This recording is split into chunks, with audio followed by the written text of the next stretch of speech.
A variety of feelings and interactions amongst the characters are examined in chapter 1625. Zachary experiences a brief pang of jealousy as he sees his 3-year-old nephew Sonny giving Serenity a loving kiss on the cheek at the start of the chapter.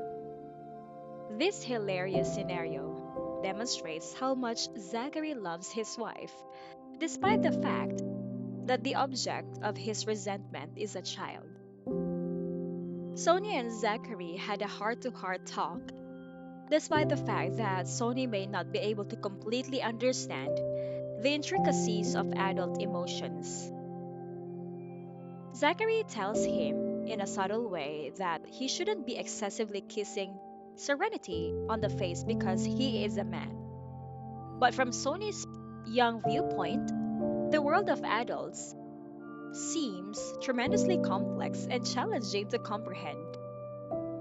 This encounter highlights Zachary's caring and protective attitude while also bringing a light-hearted element to the chapter.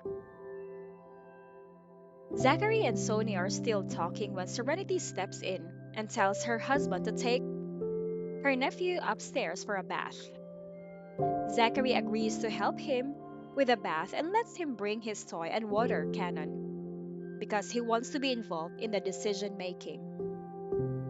This sequence emphasizes the tight relationship between Zachary and Sony and the idea that the little boy is special to them. The discussion between Liberty and Serenity is also explored in this chapter.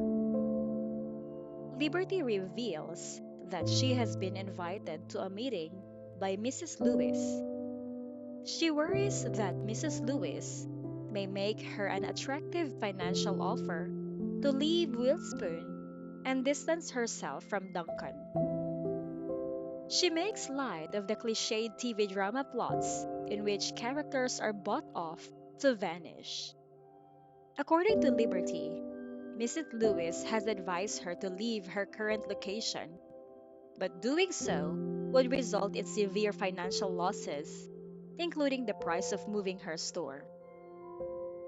In exchange for her departure, Mrs. Lewis gives pay, and she is told to keep the arrangement a secret from Serenity and her aunt. The goal of this plan is to break Duncan's bond with her. Liberty, though, reveals her unwillingness to move because she thinks Duncan will still find her in the end. The request of Mrs. Lewis is met with a strong response from Serenity, who vents her annoyance and indignation at the circumstance. She wonders why Mrs. Lewis would request that Liberty leave Wiltspoon when Duncan was the one pursuing her. Serenity thinks it's unjust that Liberty is being forced to move while Duncan is kept safe.